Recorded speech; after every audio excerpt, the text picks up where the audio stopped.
उसने तय कर लिया था कि वो शारिक के शाम मंदिर वाले घर का पता नहीं बताएगी। ये ऐसे नहीं मानेगा इकू, माजिद गुज्जर ने कहा। इसके पिंडे पर 2-4 छितर लगाओ ना, देखो ये बोलता है या नहीं। इक्कू ने हाथ में पकड़ा हुआ पिस्तौल सेंटर टेबल पर रख दिया और समीना की तरफ बढ़ते हुए बोला, ओए बाऊ, अपनी कमीज उतार दे, कहीं चित्तर पर्दे से मैरी ना हो जाए। नहीं नहीं, मैं कमीज नहीं उतारूंगा। समीना खौफजदा होकर 2 कदम पीछे हटकी। अगर बंदे ने कमीज पहनी हो तो चित्रोल का मजा नहीं आता। आधी चोट कमीज रोक लेती है। और फिर देखो ना, जब हमारे मुल्क में मार्शल लॉ लगता है तो मुजरमों को कोड़े मारने की सजा देने के लिए उनकी कमीज तो उतारी जाती है ना। तू भी उतार दे कमीज, शाबाश। समझ ले कि इस कमरे में मार्शल लॉ लगा हुआ है। इक्कू के सामने आकर रुक गया। नहीं, मैं कमीज नहीं उतारूंगा। समीना 2 कदम और पीछे हट गई। इक्कू चलना में उसकी तरफ देखता रहा। फिर उसने अचानक ही उछलकर समीना के गिरेबान पर हाथ डाल दिया। समीना ने दोनों हाथों की मुट्ठियों से अपनी कमीज को पकड़ दिया और झुककर जोरदार झटका दिया। उसका ख्याल था कि इस तरह इक्कू की गिरफ्त से निकल जाएगी, लेकिन इक्कू घूमकर उसके पीछे आ गया।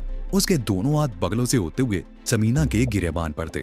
उसे समीना के बदन के गुदालपन का एक अजीब सा एहसास हुआ था, लेकिन उसने ज्यादा तवज्जो नहीं दी और दोनों हाथों को जोरदार झटका दिया। समीना के मुंह से हल्की सी चीख निकली। वो लड़खड़ा दी और उसके साथ ही उसकी कमीज के सारे बटन टूट गए।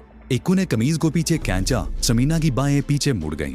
माजा गुजर फटी फटी नजरों से उसकी तरफ देख रहा था। सोफे पर बैठा हुआ दूसरा आदमी भी एक झटके से उठ खड़ा हुआ। उसकी आंखों में भी हैरत उमड़ आई थी। इक्कू भी हैरत से उसकी तरफ देख रहा था। उसने समीना की फटी हुई कमीज छोड़ दी और नपे-तुले कदम उठाता हुआ समीना की तरफ बढ़ा। उसकी आंखों में बड़ी खौफनाक चमक थी। रुक जाओ इक्कू, माजा गुजर ने इशारा किया।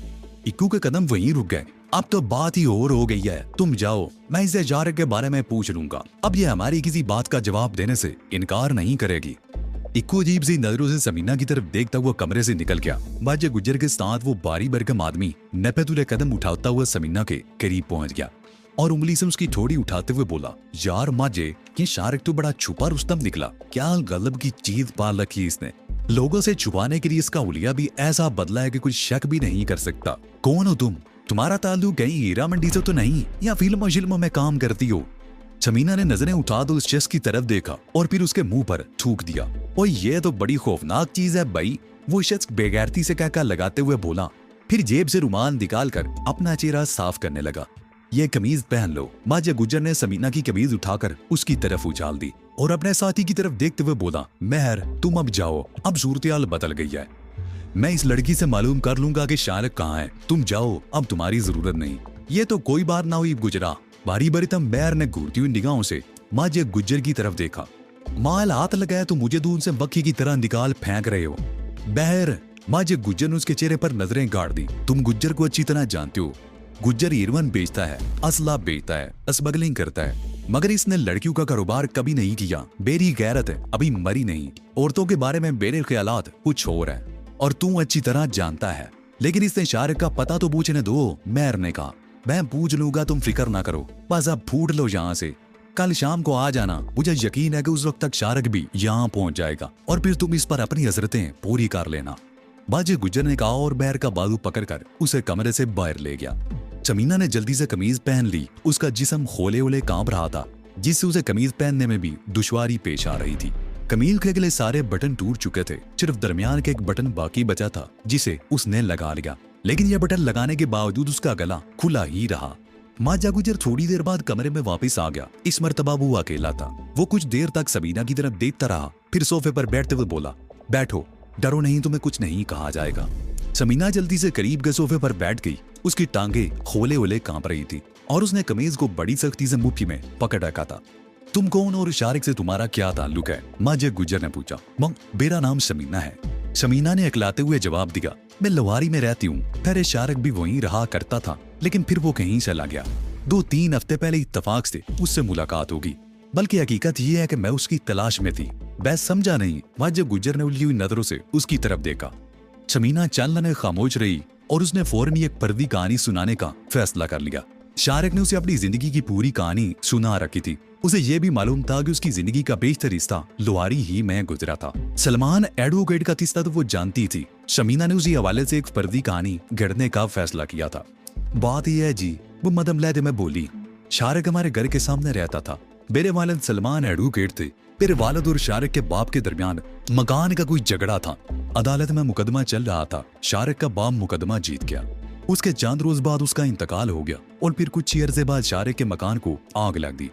शारिक को शुबा था कि मकान को आग मेरे वालिद ने लगाई या लगवाई थी। वो मेरे वालिद से इंतकाम लेना चाहता था। चंद रोज पहले मेरे वालिद एक काम से फैसलाबाद गए हुए थे कि उन्हें कत्ल कर दिया गया। शारिक ने उन दिनों फैसलाबाद किया हुआ था। उस कत्ल में अगरचे उसका नाम सामने नहीं आया, लेकिन मुझे शुबा आया कि मेरे वालिद को किसी ने कत्ल किया था। मैंने हकीकत का पता चलाने के लिए एक मंसूबा बनाया और शारिक से मेल मुलाकातें बढ़ाने लगी। मैं इसे मोहब्बत का ढोंग रचाकर यह उगलवाना चाहती थी कि मेरे बाप का कातिल कौन है। इस सूर्य में बाजा गुजर ने अजीब सी नजरों से उसकी तरफ देखा। शारिक मुझे अच्छी तरह जानता है, समीना ने कहा। ये बेस तो मैंने अपने जानने वालों की नजरों से बचने के लिए अपनाया है। तुम जानती हो शारिक की असलियत क्या है, वो करता क्या है? बाजा गुजर ने पूछा। नहीं, समीना ने नफी में सारी लाया। मुझे इससे कोई जरूरत नहीं कि वो क्या करता है। मैं तो सिर्फ ये मालूम करना चाहती हूँ कि वो मेरे बाप का कातिल तो नहीं। अगर मुझे यह पता चल गया कि मेरे बाप का कातिल वही है तो मैं उसे जिंदा नहीं छोड़ूंगी, उसे सिसका कर मारूंगी। क्या वो जानता है कि हाँ, समीना ने उसकी बात काट दी। वो अच्छी तरह जानता है कि मैं सलमान एडवोकेट की बेटी हूँ। वो बेवकूफ समझता है कि मैं सब कुछ भूल गई हूँ और वाकई उसे मोहब्बत करने लगी हूँ और वो भी मुझसे मोहब्बत करने लगा है। सच कह रही हो? बाजा गुजर ने उसके चेहरे पर नजरें जमा दी। मुझे झूठ बोलने की क्या जरूरत है? समीना ने कहा। मैं तुम्हें अपने घर का पता बता देती हूँ, तुम चाहो तो वहां से मेरे बारे में तस्दीक कर सकते हो। क्या तुम्हें मालूम नहीं कि शारिक असले और मुनशियात का बहुत बड़ा स्मगलर है? वो सिर्फ मुनशियात फरोश ही नहीं, कातिल भी है। वो कई बेगुनाहों को मौत के घाट उतार चुका है। मुझे यकीन है कि तुम्हारे बाप को भी उसी ने कत्ल किया होगा। जब तक कोई सबूत नहीं मिल जाता मैं उसके खिलाफ कोई कदम नहीं उठा सकती, समीना ने कहा। लेकिन तुम्हारी उससे क्या दुश्मनी है? तुम्हारे आदमी से अगवा क्यों करना चाहते थे? वो मेरा दुश्मन नंबर 1 है, बाजा गुजर ने कहा। वो अब तक न सिर्फ मेरे कई आदमियों को कत्ल कर चुका है बल्कि उसकी वजह से मुझे करोड़ों रुपए का नुकसान भी उठाना पड़ा है। लेकिन इसमें मेरा क्या कसूर है? मुझे क्यों पकड़ा है? समीना ने कहा। तुम्हारी सूरत में शकरांज का एक मोरा मेरे हाथ आ गया है, बाजा गुजर ने कहा। इत्मीनान रखो, तुम्हें कोई नुकसान नहीं पहुंचेगा। मैं तुम्हारे जरिए शारिक वाऊ को अपनी गिरफ्त में लेना चाहता हूँ।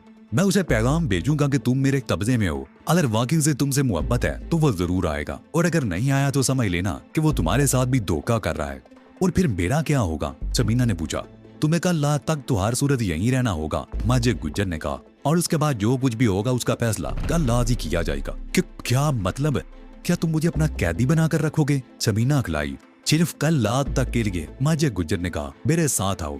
वो उसे दूसरे कमरे में ले आया। रात तुम इस कमरे में गुजारोगी, अपना इत्मीनान के लिए जाओ तो दरवाजा अंदर से बंद कर लो। बाजा गुजर उसे कमरे में छोड़कर चला गया। समीना कुछ देर बेहिस्सू हरकत खड़ी रही, फिर उसने दरवाजा बंद कर लिया और इधर उधर देखने लगी। बहुत शानदार बेडरूम था, बहुत ही आरामदेह बिस्तर बिछा हुआ था और दीगर साजो सामान भी कीमती था। उस कमरे के अगली सिमत में 2 खिड़कियां थी। खिड़कियां काफी कुशादा थी जिनके सामने नीले रंग के दबीज रेशमी पर्दे पड़े हुए थे। समीना चालने अपनी जगह पर खड़ी रही, फिर उसने आगे बढ़कर एक खिड़की का पर्दा जरा सा हटा दिया। उसका ख्याल था कि खिड़कियों में आई थी सलाह हमारी ग्रिल लगी होगी, लेकिन उसका ख्याल गलत निकला। कोई सलाखें नहीं थी। उसने एक पट खोल दिया और बाहर झांकने लगी। अगली सिमत में भी लान था, लेकिन उस तरफ तारीकी थी। लान के दूसरी तरफ तकरीबन 8-10 फुट ऊंची दीवार थी। लान के अंदर की तरफ टाइली के 2-3 दरख्त भी लगे हुए थे। एक दरख्त की मोटी मोटी शाखें छत तक चली गई थी। समीना खिड़की से सर निकालकर इधर उधर देखने लगी। फिर दफादन हुर्राट की आवाज सुनकर वो चौंक गई। वो आवाजों की सिम देखने लगी और फिर उसे 2 खूनख्वार किस्म के कुत्ते टहलते हुए नजर आ गए। समीना ने पीछे हटकर खिड़की बंद कर दी और पर्दा बराबर कर दिया। उसे समझने में देर न लगी कि खिड़कियों में सलाखें लगाने की जरूरत क्यों महसूस नहीं की गई थी। इन खूनख्वार कुत्तों की मौजूदगी में ना तो कोई चोरी चप्पे कोठी में दाखिल हो सकता था और ना ही बाहर निकलने की कोशिश कर सकता था। समीना बाजा गुजर के शरीफाना सलूक से अगरचे अपनी कैफियत पर बड़ी हद तक काबू पा चुकी थी, लेकिन उसका दिल अब भी होले होले कांप रहा था। औरतों के बारे में बाजा गुजर के ख्यालात अगरचे बहुत शरीफाना थे, लेकिन था तो वो स्मगलर है। ऐसे लोग अपनी किसी बात पर सिर्फ उसी वक्त तक कायम रहते हैं जब तक उनके मफादात पर ज़रब नहीं पड़ती। जब उन्हें अपनी गोट फंसी हुई नजर आती है तो वो तमाम उसूल और कायदे कानून भूल जाते हैं। शारिक भी तो ऐसा ही साबित हुआ था। कितने बुलंदो बांग दावे किए थे उसने औरत के बारे में, कैसे कैसे डायलॉग बोले थे। समीना उसकी शराफत की कायल हो गई थी, लेकिन मौका मिलते ही शारिक ने उसे रोन डाला था और अब उसे अपना खिलौना बना लिया था। इन जैसे लोगों की किसी बात का यकीन नहीं किया जा सकता था। समीना ने कई किताबें पढ़ी थी, बहुत सी ऐसी फिल्में देखी थी जिनमें शारिक और माजिब गुज्जर जैसे लोग खूबसूरत लड़कियों को अपना काम निकालने के लिए इस्तेमाल करते हैं। उन्हें लड़कियों की इज्जत का पास नहीं होता, ना ही उनकी जान की परवाह होती है। वो तो सिर्फ अपना काम निकालने के लिए उन लड़कियों को इस्तेमाल करते हैं। कहीं उन लड़कियों को रिश्वत के तौर पर पेश किया जाता है और कहीं दूसरे तरीकों से चारे के तौर पर इस्तेमाल किया जाता है। शारिक ने अभी तक ऐसा कुछ नहीं किया था, शायद उसे कोई मौका ही नहीं मिला था, लेकिन बदकिस्मती से वो माजा गुज्जर के हाथ लग गई थी और अब माजा गुज्जर शारिक को गिरफ्त में लेने के लिए उसे चारे के तौर पर इस्तेमाल करना चाहता था। समीना की बर्बादी का जिम्मेदार अगरचे शारिक था, लेकिन न जाने क्या बात थी कि उसे शारिक से हमदर्दी हो गई थी। वो अगर चाहती तो बड़ी इत्मीनान से शारिक के शाम नगर वाले मकान का पता बताकर अपनी बुलूग खलासी करवा सकती थी, लेकिन उसने ऐसा नहीं किया क्योंकि वह ये भी जानती थी कि अगर उसने शारिक के उस खुफिया ठिकाने के बारे में बता दिया तो माजा गुजर उसे आदाद फिर भी नहीं करेगा। ऐसे लोगों की नजरें बहुत दूर तक देखने की आदी होती हैं। शारिक को अगवा करने की कोशिश में उनका एक आदमी मारा गया था और शारिक जख्मी हुआ था और समीना उस सारे वाक़े की चश्मदीद गवाह थी। माजा गुजर उसे आसानी से कैसे छोड़ सकता था। समीना के ज़हन में एक ख्याल ये भी था कि उसने अपने बारे में एक फर्दी कहानी सुनाई थी। माजा गुजर ऐसा बेवकूफ तो नहीं था कि उसने उसकी कहानी पर यकीन कर लिया होगा। वो यकीनन उसके बारे में मालूमात हासिल करने की कोशिश करेगा और जब उसे पता चलेगा कि समीना ने उसे झूठ बोला था तो उसके साथ ऐसा शरीफाना सलूक नहीं करेगा। समीना बेड के करीब खड़ी ये सब कुछ सोच रही थी कि हल्के से खटके की आवाज सुनकर चौंक गई। यूं लगा था कैसे कोई हैंडल घुमाकर दरवाजा खोलने की कोशिश कर रहा हो। उसने दरवाजे की तरफ देखा, वाकई बाहर कोई मौजूद था और दरवाजा खोलने की कोशिश कर रहा था। कौन है, क्या बात है? समीना ने दरवाजे के करीब पहुंचकर पूछा। उसके ज़हन पर हल्का सा खौफ तारी होने लगा था। दरवाजा खोलो, मैं तुम्हारे लिए चाय लेकर आया हूँ, तो बाहर से कहा गया। ये इक्कू की आवाज थी। चाय? समीना के लहजे में हैरत थी। उसने इधर उधर देखा। ये कमरा ऐसा नहीं था कि वो दरवाजा बंद करके महफूज रह सकती। वो दरवाजा ना भी खोलती तो वो लोग दरवाजा या खिड़की तोड़कर आसानी से अंदर आ सकते थे। वो चंद में सोती रही, फिर उसने आगे बढ़कर दरवाजे का बोर्ड गिरा दिया। दूसरी आस उसने अपने कमीज के गिरबान को करीब से मुट्ठी में जकड़ रखा था। उसने जैसे ही बोर्ड गिराया, दूसरी तरफ से हैंडल घुमाकर दरवाजा खोल दिया गया। समीना 2 कदम पीछे हट गई। इक्कू वाकई चाय लेकर आया था। उसकी तरफ देखता हुआ कमरे में आ गया और मुतजस्सिस नजरों से इधर उधर देखने लगा। उस्ताद ने कहा था कि तुम्हें चाय दे दी जाए। इस वाक़े ने तुम्हारे ज़हन को बुरी तरह झंझोड़ कर रख दिया होगा। लो, चाय पी लो। इक्कू ने कमरे में दाखिल होकर चाय का कप छोटी टेबल पर रख दिया और समीना की तरफ देखने लगा। माजा गुजर कहाँ है? मैं उससे बात करना चाहती हूँ, समीना ने कहा। वो तो चला गया, कल दिन में किसी वक्त आएगा, इक्कू ने जवाब दिया। क्या ये कुर्सी उसकी नहीं है? समीना ने पूछा। यह कोठी उसी की मलकियत है, अभी हाल ही में तो बनाई है, इक्कू ने कहा। लेकिन वो यहाँ ज्यादा नहीं रहता। ये उसका सबसे महफूज और खुफिया ठिकाना है जिसके बारे में उसके सिर्फ चंद नायत काबिल भरोसा आदमियों को ही इल्म है। शारिक के चक्कर ने उसे परेशान कर दिया है। वो उसी सिलसिले में गया है। कल दिन में किसी वक्त आ जाएगा। कोई बात करनी हो तुम वही से कर लो। नहीं, वो कल आ जाएगा तो मैं उससे बात कर लूंगी, समीना ने जवाब दिया। ठीक है, ये चाय पी लो और दरवाजा अंदर से बंद मत करना, इक्कू ने कहा। क्यों? समीना ने उसे घूरा। बस कह दिया ना से तुम दरवाजा अंदर से बंद नहीं करोगी। तुम्हें कोई खा तो नहीं जाएगा, और वैसे भी किस वक्त कोठी में मेरे सिवा कोई नहीं है। एक चौकीदार है, वो गेट तक इधर उधर नहीं होता। और हाँ, एक और बात बता दूं, यहाँ से फरार होने की कोशिश मत करना। कंपाउंड में खूनख्वार कुत्ते घूम रहे हैं। अगर उन्होंने तुम्हें चीर फाड़ दिया तो। इक्कू ने मैंने खेत अंदाज में जुमला अधूरा छोड़ दिया और समीना की तरफ देखता हुआ बाहर निकल दिया। समीना कुछ देर तक अपनी जगह पर खड़ी रही, फिर वो दरवाजा भीड़ कर पलंग के किनारे पर बैठ गई और कप उठाकर चाय की चुस्कियां लेने लगी। वो इस वक्त वाकई चाय की तलब महसूस कर रही थी। चाय पीते उसके ज़हन में तरह तरह के ख्यालात आने लगे। सूरत-ए-हाल उसके सामने नहायत वाले थी। वो फैसलाबाद पुलिस को मतलूब थी, जहाँ भी उसके बाप की रिपोर्ट पर पुलिस उसे तलाश कर रही थी। शारिफ ने दरअसल उसे तहफ़्फ़ुज़ दिया था, लेकिन वो समझ रही थी कि उसकी हैसियत शारिफ की दाश्ता की सी होकर रह गई थी। शारिफ उसे साथ लेकर मुख्तलिफ जगहों पर गया था। उसने खुद भी कहा था कि उसे लोगों से मुतारफ कराना चाहता है ताकि कल कलां को वो खुद ही उनसे निमट सके। इसका साफ मतलब ये था कि शारिफ उसे भी हिरवन की स्मगलिंग में मुनव्वस करना चाहता था। शायद शारिफ ने उसे इस कारोबार में इस्तेमाल करने का मंसूबा बना रखा था, जिस पर कदम ब कदम अमल शुरू कर दिया था। खूबसूरत लड़कियां इस किस्म के कारोबार में बड़ी कामयाब रहती हैं। इनके जरिए बड़े बड़े काम निकाले जा सकते हैं, लेकिन अब वो शारिफ के हाथों से निकल कर वाजिया गुज्जर के जाल में आ फंसी थी। शारिफ और माजरा गुज्जर एक ही सिक्के के दो रुख थे। वो एक ही किरदार के मालिक थे। उनका कारोबार एक ही था। बोया वो आसमान से गिरकर खजूर में अटक गई थी। चाय पीते हुए अचानक उसके ज़हन में एक और ख्याल आया, फरार। इक्कू ने अपनी हमाकत से उसे बता दिया था कि वो कोठी में अकेला है। दूसरा चौकीदार है जो गेट के आसपास ही रहता है। अगर इक्कू को काबू कर लिया जाए तो वो आसानी से यहाँ से फरार हो सकती थी। इक्कू की आंखों में वाबस की चमक देव चुकी थी। औरत मर्द की सबसे बड़ी कमजोरी होती है, और अगर औरत इस जैसी हसीन और जवान हो तो किसी मर्द को बेवकूफ बनाना ज्यादा मुश्किल नहीं होता। चाय खत्म करके उसने खाली कम वेद पर रखा और उठकर एक बार फिर खिड़की के करीब आ गई और खिड़की खोलकर बाहर झांकने लगी। कंपाउंड में खूनवर कुत्तों की मौजूदगी में दीवार फांद कर फरार होना मुमकिन नहीं था। उसके दीवार तक पहुंचने से पहले ही कुत्ते उसे चीर फाड़ डालते। वो खिड़की से जरा बाहर की तरफ झुककर ताले के उस दरख्त की तरफ देखने लगी जिसकी एल शाख छत की तरफ चली गई थी। दरख्त का जायजा लेने के बाद उसके ऊँटों पर खफीफ सी मुस्कुराहट आ गई। वो दरख्त की एक शाख छत की तरफ थी और 2-3 शाखें उस दरख्त की शाखों में उलझी हुई थी जो दीवार के ज्यादा करीब था। उस दरख्त की दूसरी शाखें दीवार के बाहर की तरफ झुकी हुई थी। उन शाखों की मदद से नायत आसानी से कोठी की दीवार के बाहर पहुंचा जा सकता था, लेकिन मसला सिर्फ इक्कू को गिरफ्त में लेने का था। इक्कू को हुस्न का लिश्कारा देकर काबू में किया जा सकता था, लेकिन उसके तसव्वुर ही से सबीना कराहत महसूस करने लगी। मगर इसके सिवा कोई चारा भी तो नहीं था और मिलाकर उसने इसी मंसूबे पर अमल करने का फैसला कर लिया। उसने दीवार पर लगी घड़ी की तरफ देखा। 1:30 बज रहा था। इक्कू यकीनन जाग रहा होगा। समीना दिल पर जबर करके दरवाजे की तरफ बढ़ गई।